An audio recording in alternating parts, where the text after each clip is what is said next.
Dikisahkan setelah menyampaikan ancaman turunnya azab kepada kaumnya Nabi Yunus alaihi salam, kemudian berjalan hingga di sebuah pesisir. Rupanya kepergian Nabi Yunus alaihi salam tanpa seizin Allah. Makanya dia menggambarkan sang Nabi dengan melarikan diri. Sebagaimana dilansir Al-Quran, sesungguhnya Yunus benar-benar salah seorang Rasul. Ingatlah ketika ia lari ke kapal yang penuh muatan. Surah Asy-Syaffat ayat 139 sampai 140.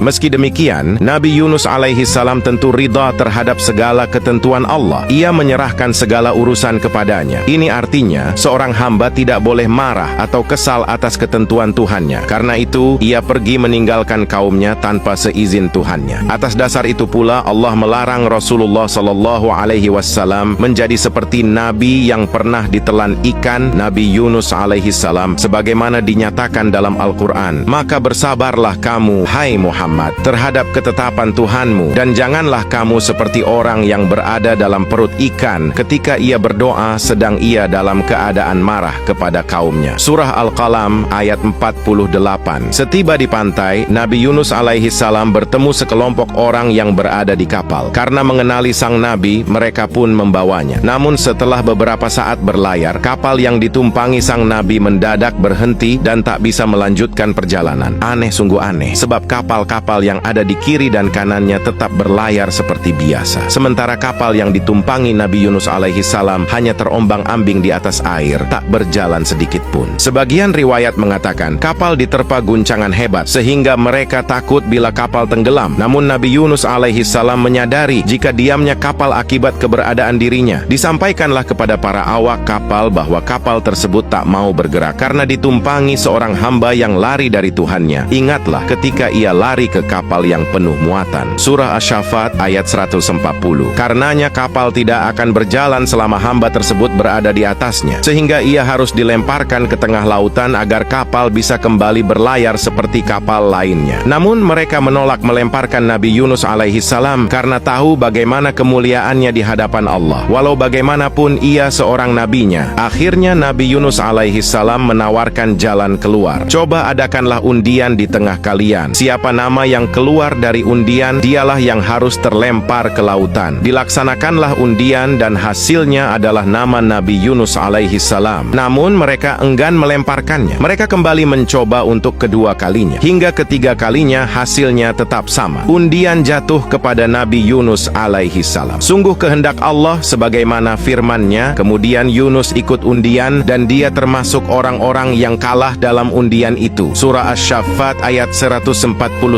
Begitu mengetahui hasil undian, Nabi Yunus alaihi salam tak ragu menghempaskan diri ke lautan. Namun belum juga menyentuh air, tubuh Nabi Yunus alaihi salam sudah lebih dulu disambar ikan besar, sehingga para penumpang lain pun yakin bahwa sang Nabi tidak akan selamat dari kematian sebagaimana dilansir dalam Al-Quran. Maka ia ditelan oleh ikan besar dalam keadaan tercela. Surah Asy-Syaffat ayat 141.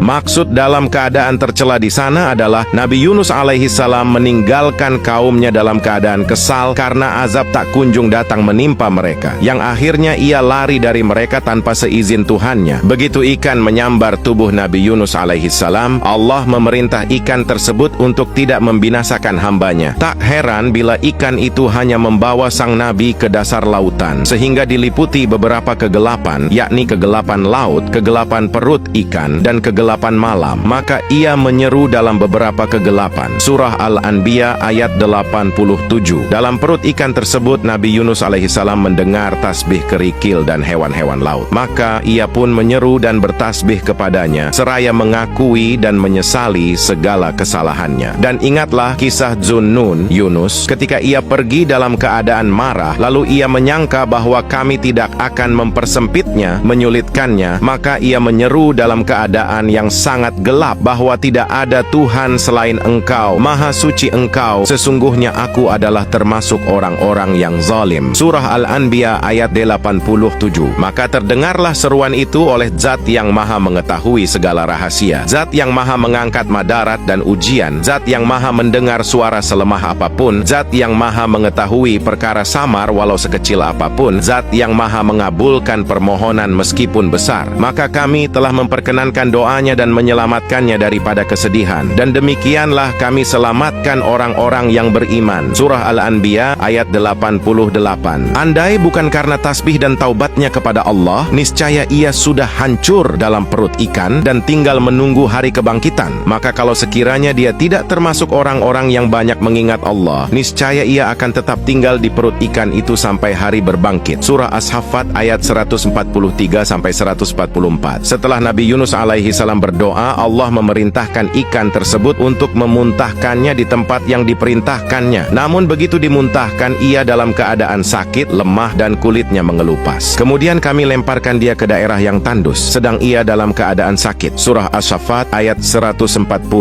Rasulullah sallallahu alaihi wasallam menyerupakan kulit Nabi Yunus alaihi salam yang mengelupas akibat gesekan yang dialaminya selama dalam pencernaan ikan, seperti tubuh burung yang baru dicabuti bulunya, nyaris tak ada bulu sedikit pun. Di tempat Nabi Yunus alaihi salam dimuntahkan, Allah menumbuhkan sebuah pohon seperti pohon labu, dan kami tumbuhkan untuk dia sebatang pohon dari jenis labu. Surah As-Saffat ayat 146.